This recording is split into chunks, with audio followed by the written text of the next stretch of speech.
अगर हाइप शब्द का असली मतलब समझना है ना, तो सोशल मीडिया पर बस एक बार स्पिरिट लिखकर सर्च कर लीजिए। फिल्म की सिर्फ एक ऑडियो अनाउंसमेंट आई है, सोचिए, वीडियो तक नहीं आया, और इंटरनेट पर जो तूफान मचा है वो देखने लायक है। तो आज हम इसी को डिकोड करने वाले हैं कि आखिर ये है क्या भला। एक अनाउंसमेंट हुई और माहौल ऐसा बन गया है जैसे कोई जंग छिड़ने वाली हो। तो इस पूरे क्रेज को समझने के लिए हम इसे 5 हिस्सों में तोड़कर देखेंगे। सबसे पहले, ये इतनी जबरदस्त हाइप आखिर है क्यों? दूसरा, इसके पीछे संदीप वांगा का क्या रोल है? तीसरा, प्रभास का किरदार एनिमल से कितना अलग होने वाला है? चौथा, इसकी न्यूक्लियर पावर्ड कास्ट में कौन कौन है? और सबसे जरूरी बात, ये 2000 करोड़ की भविष्यवाणी का सच क्या है? तो सबसे पहले बात करते हैं इस जबरदस्त हाइप की। और ये सब शुरू कैसे हुआ? सिर्फ एक ऑडियो क्लिप से। सोचिए जरा, सिर्फ 90 सेकेंड, कोई वीडियो नहीं, कोई पोस्टर नहीं, बस एक ऑडियो, और उसने पूरे सोशल मीडिया पर आग लगा दी है। मतलब ये मार्केटिंग का एक अलग ही लेवल है। बहुत ही हिम्मत वाला काम है कि नहीं? कहने वाले तो यहाँ तक कह रहे हैं कि ये किसी फिल्म की अनाउंसमेंट की आवाज नहीं है, ये तो जलते हुए बॉक्स ऑफिस का धुआं है। मतलब साउंड में ही इतनी पावर है कि आने वाले सारे रिकॉर्ड्स की राख नजर आ रही है। और इस पूरी आग के पीछे जाहिर है एक ही नाम है, डायरेक्टर संदीप रेड्डी वांगा। आजकल की दुनिया में जहां हीरो हीरोइन ही सब कुछ होते हैं, वहां एक डायरेक्टर का इतना बड़ा ब्रांड बन जाना अपने आप में ही एक बहुत बड़ी कहानी है। अब जरा वांगा का कॉन्फिडेंस लेवल देखिए।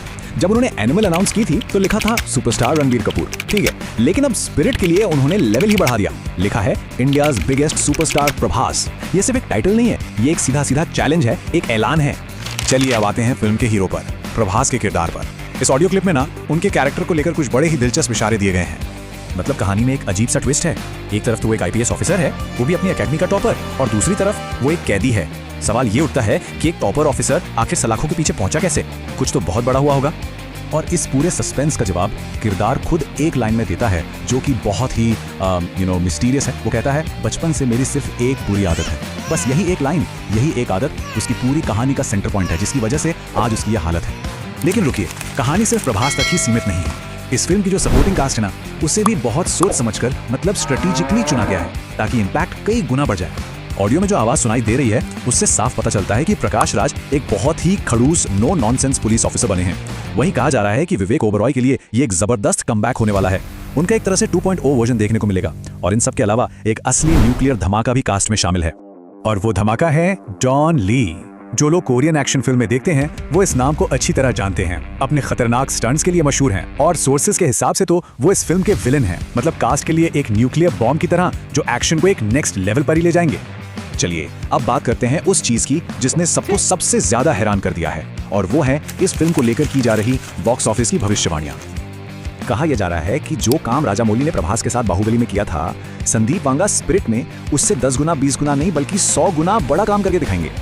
ये बहुत ही बड़ा स्टेटमेंट है।